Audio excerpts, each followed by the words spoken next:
હેરાન થઈએ છીએ। અમે અલ્પેશભાઈ જોડે રજૂઆત કરવા માટે આશા લઈને આવ્યા છીએ કે અમારા સમાજના એક મોટા નેતા છે અને અમને ન્યાય અપાવશે। મારા સગા ભાઈને 15 જણાએ મારો તો પોલીસવાળાએ અત્યાર સુધી આ કાયદેસર અત્યાચાર કરવામાં આવી રહ્યો છે। કાયદેસરનો અત્યાચાર કે અમે ઠાકોર સમાજને ક્યાંક વિચારતા રહીએ કે અમારો સમાજ નથી સાંભળતું અને અમે હિન્દુ ધર્મ છોડી એવું વિચારીએ। અલ્પેશભાઈ આવું જ જોઈએ, અહીંયા તેમની સમાજને મળવા આવું જ જોઈએ। આજે વર્ષ દિવસ થઈ ગયું છે તો પણ કોઈ આવી નહીં જોવા। આપણા નાના નાના છોકરા લઈને ક્યાં જાવ? અમારું મકાને પાડી દીધા તો બી અમે એને શાંત થઈને બેસી રહ્યા। ઝૂંપડા બી પાડી નાખ્યા। એમને કોઈ દયા નાની જીવ નથી। શું કરવાનું બોલો અલ્પેશભાઈ? અહીંયા અત્યારે બી તમને મળવા જ આવ્યા છે। અમદાવાદની કેશવનગરની ઘટના જે વારંવાર ચર્ચાઓમાં જોવા મળે છે। કહેવાય ને કે અલ્પેશ ઠાકોર ઉપર એક થપ્પો લાગ્યો હોય કે એ ઠાકોર સમાજના એટલા બધા ઘર તોડી દેવામાં આવ્યા છતાં અલ્પેશ ઠાકોરે એમના માટે કંઈ જ ન કર્યું। ઘણી બધી સમાજોમાં અલ્પેશ ઠાકોર દ્વારા એ વાતને લઈને હંમેશા વિરોધ કરવામાં આવી રહ્યો છે। ગઈકાલે ફરીથી સરકારે દબાણ હટાવવાનો પ્રયત્ન કર્યો કે જ્યાં લોકોના થોડા મહિનો પહેલાં તો જે રીતે એમને સરકારે ડિમોલેશન કર્યું, બધાના ઘર તોડી દીધા, એના પછી લોકોએ ફરીથી ત્યાં ઝૂંપડા બનાવીને રહેવાનો પ્રયત્ન કરતા હતા।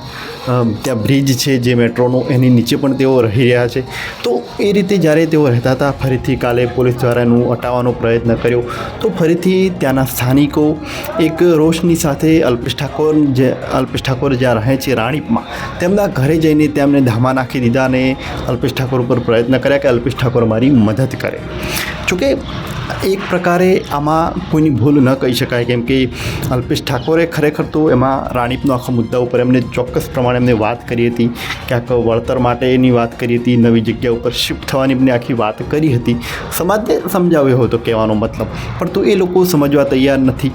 અને સરકાર એ પોતાની રીતે પણ સાચી છે, કેમ કે દબાણની જગ્યાએ દબાણ છે એના ઉપર આખી જે એને ઘટનાક્રમ કરી છે, કેશવનગરની ઘટના હતી એમાં કયા લોકોની ભૂલ હતી, શું હતું, આખી ઘટનાક્રમ શું રહ્યો હતો, એમાં અલ્પેશ ઠાકોરની ભૂમિકા શું હતી, કોંગ્રેસના ઠાકોર સમાજના બીજા જે આગેવાનો છે એમની શું ભૂમિકા હતી, એના ઉપર વિસ્તૃતમાં મેં આખો એક વિડીયો બનાવેલો છે, એ અહીંયા ક્લિક કરીને તમે જોઈ શકશો। પણ કહેવાનો મતલબ એ જ છે કે દબાણની જગ્યા એ ખરેખર દબાણ છે, એમાં બીજો કોઈ એવો ઓપ્શન નથી કે ત્યાં સરકાર તમને મકાન આપે, અલ્પેશ ઠાકોર પણ એમના કોઈ હેલ્પ ન કરી શકે। પણ એટલું થઈ શકે એમ છે કે ત્યાં બીજી જગ્યા જે સરકાર જે એલોટ કરવામાં આવી છે થોડું ઘણું વળતર ભરીને, તો એ જગ્યા ઉપર એ લોકો શિફ્ટ થઈ શકે એમ છે। અને બીજો એક સવાલ હંમેશા માટે રહ્યો છે કે આ લોકોને અલ્પેશ ઠાકોરે સમજાવ્યા કેમ નહીં? અને જે વખતે શરૂઆતમાં જ્યારે આ ડિમોલેશન જે દબાણ હટાવવાનો જે પ્રયત્ન સરકાર દ્વારા કરવામાં આવ્યો હતો એ સમયે કોંગ્રેસના કેટલાય આગેવાનો ભેગા મળીને આંદોલનની ચીમકી આપી હતી, તો એ નેતાઓ આજે ક્યાં ખોવાઈ ગયા? જોકે એ નેતાઓ જ્યારે આંદોલન કર્યું એ સમયે પણ એ જ સવાલ સામે આવ્યો હતો કે 10-15 દિવસમાં તો આચારસંહિતા લાગુ થવાની હતી, પછી લોકસભાની ચૂંટણી હતી, એટલે બધું જ આંદોલન વેરાઈ જશે અને એ લોકોનું ખાલી ખોટું બધું જ ઉપયોગ થવાનો છે રાજકીય રીતે।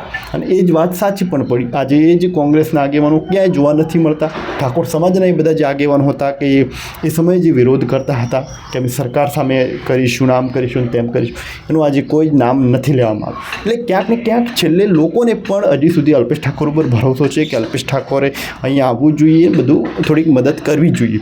અલ્પેશ ઠાકોર કદાચ એ લોકોને કાયદાકીય રીતે અલ્પેશ ઠાકોર હવે કંઈ ખાસ મદદ ન કરી શકે કે ત્યાં તેઓ ઘર બાંધી આપે, એવું કંઈ હેલ્પ ન કરી શકે, પણ બીજી જગ્યાએ જે શિફ્ટ થવા માટે જે થોડું ઘણું પૈસાની જે સગવડ છે એ કદાચ અલ્પેશ ઠાકોર કરી આપે। અને અલ્પેશ ઠાકોર પણ ક્યાંક પણ એ સવાલ રહ્યો છે કે અલ્પેશ ઠાકોર એ લોકોની મદદે કેમ નથી જતા? એટલીસ્ટ ત્યાં જોવા તો જવું જ પડે, પણ કદાચ અલ્પેશ ઠાકોરને ડર હશે કે ફરીથી એ લોકો એની પહેલાં જે એમને એક આખું ડ્રામા જે કર્યો હતો, બંગડીઓ મોકલાઈ હતી, એ ફરીથી કદાચ એ લોકો અહીંયા આ રીતે જ ન કરે એનો ડર પણ ક્યાંક અલ્પેશ ઠાકોરને રહ્યો હશે। એટલે આ રીતની એક ઘટનાક્રમ રહ્યો છે કેશવનગર અમદાવાદની ઘટનાનો। લોકોને હજી સુધી એનો કંઈ ન્યાય નથી મળ્યો અને ક્યાંક લોકો બીજી જગ્યાએ એ જગ્યા છોડીને, કેશવનગરની જે જગ્યા છે એ છોડીને બીજી ક્યાંય જવા તૈયાર નથી। આખી ઘટનાક્રમ શું છે જો તમારે સમજવું હોય તો એના માટે અમારો આ વિડીયો તમે જરૂર જોજો અને અલ્પેશ ઠાકોરના ઘરે જઈને લોકોએ શું પ્રતિક્રિયા આપી એ સાંભળીએ। અરે પણ તમને સાહેબને કહું બોલાવી દઉં પછી એના તો 2 મિનિટ। આજે તારીખ થઈ છે 17 તારીખ, બરાબર? 17 તારીખના દિવસે પહેલો મહિનો આવ્યો 17 જાન્યુઆરી 2025ના રોજ અમારા કેશવનગરના સ્થાનિકો ઉપર ખોટો અત્યાચાર થયો છે। અમને પોલીસે બહુ જ માર્યા છે। એના વિડીયો પણ છે. પોલીસ એમ જ કહે છે કે અમે મારા નથી, પોલીસ ફોટોગ્રાફી કરે છે, મારા પર કેસ ગુનો દાખલ કરવો હોય, મને જેલમાં નાખવો હોય, બરાબર. હું આ ભારત સ્વતંત્ર દેશ છે અને આપણે પોતાની લડત જાતે લડી શકીએ છીએ.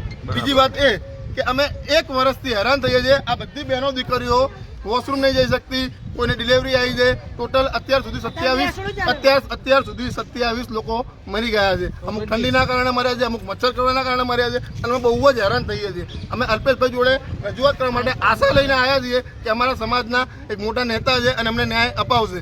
મારા સગા ભાઈને 15 જણાએ મારો છે પોલીસવાળાએ, અત્યારે સિવિલમાં એડમિટ છે, બરાબર. એનું સીટી સ્કેન, એક્સરે રિપોર્ટ અને બધું ત્યાં થાય જ છે, બરાબર. મારા ભાભીને પોલીસે માર્યા છે, એ અત્યારે અમને ગુનો દાખલ કરવાનું કહે છે. આ ભારત દેશ છે, આમાં આટલો અત્યાચાર ના થવો જોઈએ. આ લોકશાહી દેશ છે, આ લોકો લડી શકે લોકોના હક માટે અને આ કાયદેસર અત્યાચાર કરવામાં આવી રહ્યો છે. કાયદેસરનો અત્યાચાર છે કે અમે ઠાકોર સમાજમાંથી ક્યાંક બીજે જતા રહીએ, કેમ કે અમારો સમાજ નથી સાંભળતું અને અમે હિન્દુ ધર્મ છોડી એવું વિચારીએ. બસ શું કેવું તમે? એક બીજો શબ્દ કહી દે કે અમે અલ્પેશભાઈની આશા છોડી દઈએ એટલે વાતો પતી જાય, પછી નીકળી જાય આપણે. ચાલ કરે હવે અમારું કઈ ના કરવું હોય તો મેં આશા અને બીજી રજૂઆત છે આ બહેનોની. તમે બોલો બહેનો, શું કહો તમારે? બોલો બહેનો. મારું તો એક જ કેવું છે કે હવે ને અલ્પેશભાઈ આવું જ જોઈએ અહીંયા, એમની સમાજને મળવા આવું જ જોઈએ. આજે 1 વર્ષ દિવસ થઈ ગયું છે તો પણ કોઈ આવ્યું નહીં જોવા. આપણા નાના છોકરા લઈને ક્યાં જવાનું? અમારું મકાને પાડી દીધા તો બી અમે એને શાંત થઈને બેસી રહ્યા. ઝૂંપડા બી પાડી નાખ્યા. એમને કોઈ દયા નામની ચીજ નથી. શું કરવાનું બોલો અલ્પેશભાઈ? અહીંયા આવો, અત્યારે અમે તમને મળવા જ આવ્યા છીએ. જ્યાં સુધી નહીં મળતા ત્યાં નહીં જઈએ. બસ પૈસા ચોરી લાવીશું 4 લાખ. અમે બંગલાના કામ કરીએ છીએ, બંગલાના કામ કરીને અમે રહીએ છીએ. અમે નાના છોકરાઓ લઈને જ્યાં જઈએ. હા, બે જાવ આપણે આવશે.